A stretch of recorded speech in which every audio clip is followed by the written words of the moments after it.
우리가 읽었던 말씀과 같이 이 포도원의 농부 비유가 그 어떤 내용이냐, 우리 33절에 잘 가르쳐 줬죠. 다른 한 비유를 들으라. 한 집주인이 포도원을 만들어 산 울타리를 두르고 거기에 즙자는 틀을 만들고 망대를 짓고 농부들에게 새로 주고 타국에 갔더니, 이런 말이 나오죠. 한 포도원 농부가 그 집주인이 있어요.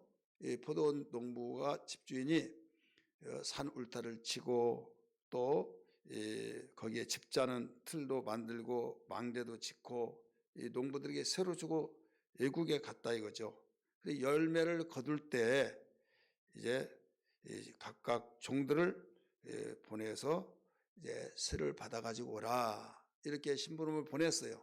그랬더니 하나는 35절 말씀 보니까 심히 때리고 하나는 죽이고 하나는 돌로 쳤다. 그래서 그런 소식을 듣고 또 이제 더 많은 종들을 보냈어요. 그래도 또 죽이고 또 이제는 내 아들을 보내면 그렇지 아니할 것이다 하고 아들을 보내는데 아들 보고 야 저기 상속자다. 상속자가 왔으니 우리가 또 죽이자. 그리고 우리가 이걸 나눠 가지면 되지 않겠느냐 해가지고 또 죽였다 이거죠. 아들까지도. 이때 그 농부 주인이 그걸 알고 어떻게 하겠느냐 이거죠. 어떻게? 그러면서 이 포도원 밖으로 끌어가서 아들을 죽였던 그 모든 것을 처참한 소식을 듣고 거기에서 군대를 보내서 그들을 진멸하지 않겠느냐 이거예요. 그러면서 여기에 41절에 이런 말이 나옵니다.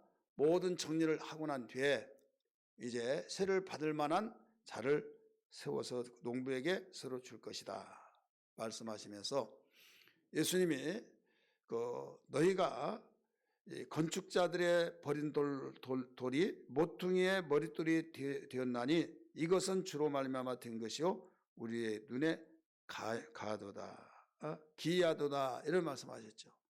이 말씀은 이미 시편 118편 22절 23절에 기록된 말씀을 예수님이 인용하신 겁니다. 그래서 42절 맨 끝에 이러함을 읽어본 일이 없느냐 이런 말씀을 하신 거예요.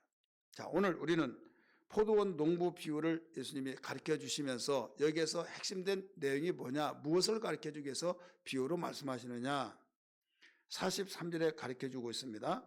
그러므로 내가 너희에게 이르노니 하나님의 나라를 너희는 빼앗기고 그 나라에 열매 맺는 백성이 받으리라. 자, 예수님은 유대인이죠. 육신적으로 볼 때 하나님의 아들이지만 유대 땅에 왔고 예수님을 믿을 수 있는 특권을 가졌고 예수를 어느 민족보다 가장 먼저 믿고 잘 믿어야 함에도 불구하고 그들은 그 오신 예수를 결국은 죽이고 밖으로 보내면서 죽였다. 돌로 쳐 죽였다. 이때 이런 좋은 기회를 놓쳐서 결국 하나님 나라를 빼앗겼다 이겁니다. 빼앗겼다는 것은 빼앗아서 누구에게 줬다는 거죠. 누가 그런 말은 열매를 많이 맺는 그런 백성들이 받을 것이다. 이렇게 가르쳐주고 있죠. 자, 오늘 우리는 이 내용을 우리가 알아야 되는데 포도원 농부 비유를 통해서 주님이 가르쳐주고자 하는 건 뭐냐면 유대 땅에 태어난 예수, 너희들이 특권을 가지고 너희가 선택받은 민족이고 너희는 정말 우월적인 모든 백성으로서 최고의 축복을 받을 수 있는 특권이 있음에도 불구하고 너희들이 이것을 거부했다 이거예요. 심지어는 기회를 또 주고 또 주고 또 줬지만은 모두 다 거부했다. 자, 기회를 줬다는 건 뭡니까? 종을 앞에서 3명을 보냈다고 가르쳐줬죠. 우리 36절 보면 농부들이 종들을 잡아 하나는 심히 때리고 하나는 죽이고 하나는 돌로 쳤거늘. 그 다음에 그렇게 죽였더라도 또 기회를 주신 거예요. 36절 보면 다시 다른 종들을 처음보다 많이 보내니 그들도 그렇게 또 죽였어요.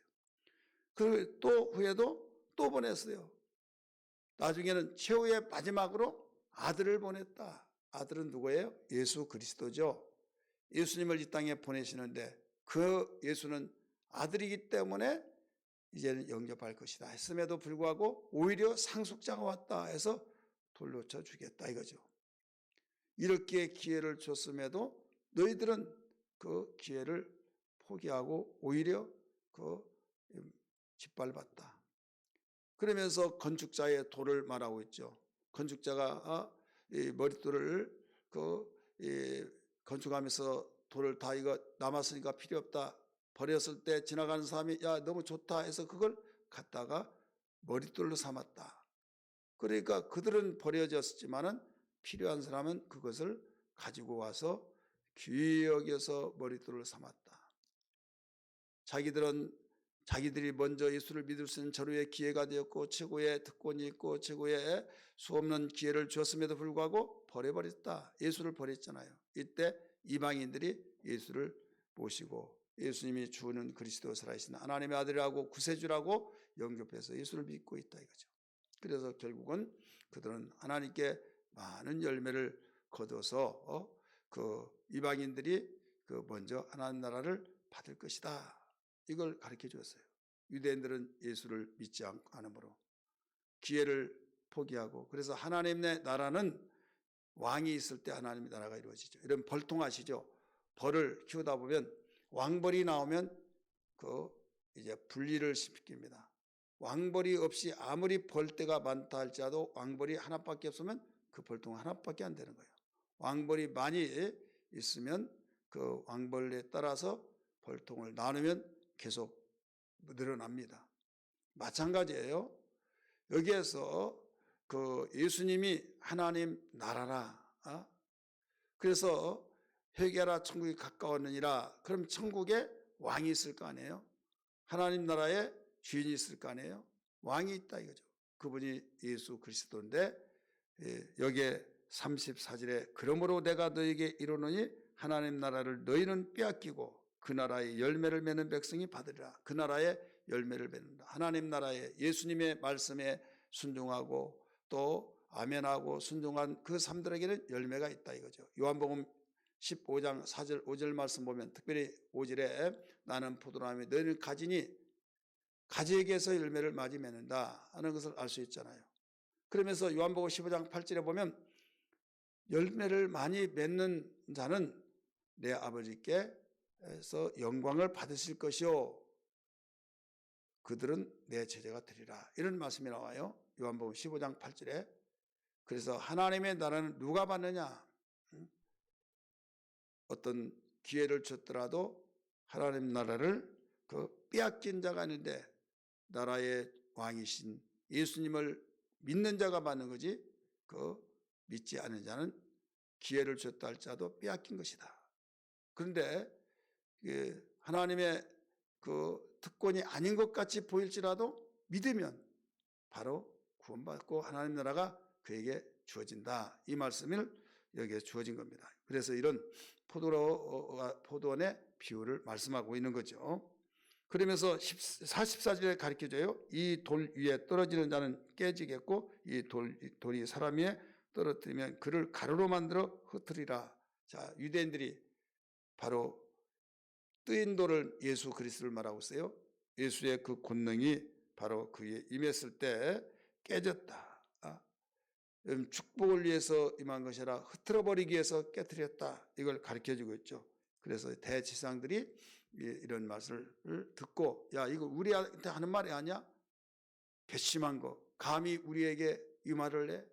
저주를 퍼붓고만 막 하면서 잡아서 죽이려고 했는데 그날이 분위기가 되지 않았어요. 많은 사람들이 모여서 예수님을 선자로 여기는데 구주로 믿고 선자를 믿는데 만약에 우리가 죽이면 그들이 벌떼같이 일어나서 우리를 해코지할 거 아니냐. 그래서 예수를 죽이지 못하겠다. 잡지 못했다. 오늘 46절에서 가르치고 있죠. 자, 여기에서 누구를 두려워해야만 됩니까? 하나님을 두려워해야 하는데 이들은 사람을 두려워했다. 이러면 신앙이라는 것은 사람을 두려워한 것이라 하나님을 두려워하고 사람들 앞에는 강하고 담대한 마음을 가지고 생활해야만 온전한 신앙인 것을 믿으시길 바랍니다. 할렐루야. 오늘 이 시간에 기도할 때 하나님 무엇보다도 깨달았습니다. 주님 기억하여 주셔서 성령으로 충만하게 도와주시고 하나님 나라를 빼앗기지 않게 해주시고 열매를 주렁주렁 맺혀서 하나님 나라의 임재가 우리 심령 속에 있게 하시고 더 나아가서 사람을 두려워한 것이 아니라 하나님을 두려워하고 사람 앞에는 강하고 담대하게 살아가게 도와주옵소서. 그리고 주님 무엇보다도 오늘 밤에 있을 3.1절 기념 예배 때 함께 동참하여서 많은 은혜 받게 하여 주옵소서. 우리 같이 기도하시길 바랍니다.